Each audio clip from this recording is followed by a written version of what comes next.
Oh my God, faut savoir ça, puis notre cheval change. Premier juré en 5 minutes où je vous explique un principe ultra important à connaître que la plupart des gens ne connaissent pas à propos des chevaux et qui est fondamental. C'est-à-dire de respecter leur confort psychologique dans tout ce qu'on fait. J'explique bien. La désensibilisation qu'on fait habituellement. On oblige le cheval à pas bouger, ou on l'amène à pas bouger, puis on met un gros stimuli. En réalité, ça, c'est de l'inondation. Le cheval n'est pas calme, il finit par arrêter de bouger ou de lutter, mais il est à l'intérieur de lui-même, puis il est pas bien. Il est comme en train de vivre une agression, puis il essaie de se sauver ou de lutter, il réussit pas, fait qu'il rentre dans une espèce de pétrification mentale et physique, là. Le système nerveux va pas bien. Eh bien, la vraie désensibilisation, l'habituation, comme on appelle dans les modèles d'apprentissage du cheval, c'est réellement de faire un approche-retrait pour tout. Alors, de respecter son niveau de confort psychologique, de respecter... Ladies and gentlemen, je vous présente Dust, le petit Dust, qui est très chouette. Tu viens de me voler 3 secondes. Il est fin. Gars, je le bardasse comme ça, puis il est comme tout mou. Je comprends pas, il est vraiment spécial, ce petit chat-là. Alors, la règle à respecter, c'est vraiment du plus proche, du plus loin au plus proche, du plus petit au plus gros, du moins fort au plus fort. Ça peut être pour les bruits, pour les endroits, pour les objets, pour les sensations, pour une situation. Donc, le cheval doit faire l'expérience de la chose de loin et ensuite doucement y arriver et s'habituer. Et c'est vraiment réellement l'habituation.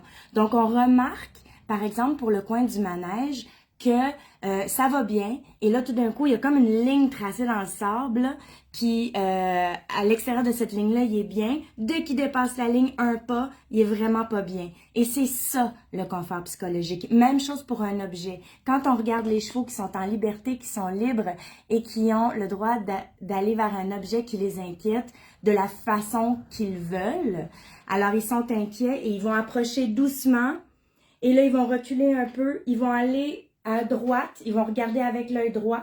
Ils vont aller à gauche, ils vont regarder avec l'œil gauche. Ils vont revenir par en avant. Ils respectent eux-mêmes leur seuil psychologique de confort. Et si vous faites ça, que ce soit pour aller chercher votre cheval au champ ou l'habituer à des objets, à des situations, à des choses, eh bien, vous allez avoir une relation là, qui va complètement changer.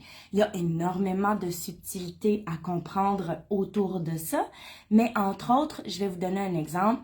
On arrive dans le champ, et là, quand on a un licou, le cheval s'inquiète. Eh bien, la seconde qu'on a, il y a on dirait qu'il y a comme un pas délimité, là, où est-ce que quand on prend un pas de plus, là, pour lui, on est trop proche, c'est de la pression, il est pas bien. Si on voit le signe comme il faut et qu'on recule, on s'aime. Si on voit le signe d'inconfort psychologique et qu'on recule au bon moment, à ce moment-là, le cheval, et qu'on se détourne, le cheval va revenir tout de suite en détente. Donc, il va réaccéder à un état psychologique de relaxation, de confort. Et là, quand on va recommencer à marcher vers lui, on va probablement être capable d'avancer davantage. Ça va être la même chose pour le putsch-putsch, la bouteille d'anti-mouche. Ça va être la même chose pour la selle sur le dos. On va remarquer qu'on amène la selle et là, tout d'un coup, il y a une inquiétude. Dès qu'on voit l'inquiétude, on se retire et on sort vraiment du champ, de la bulle, de l'espace interpersonnel. Et là, le cheval revient. Et là, il se passe pour lui à l'intérieur une expérience du genre j'ai communiqué mon inquiétude, il y avait une inquiétude et tout d'un coup, le stimuli s'est retiré. Donc peut-être que j'ai pas tant à m'inquiéter. Et là, il va faire attention à la situation, il va être très, très présent parce qu'on a appliqué un petit stress qui fait que sa présence d'esprit est accrue. Et là, avec cette petite présence d'esprit-là accrue, il va bien utiliser ses yeux, ce qu'il ne faisait pas avant. Il va nous regarder, on revient, et là, il regarde, ok, ouais, c'est pas tant menaçant.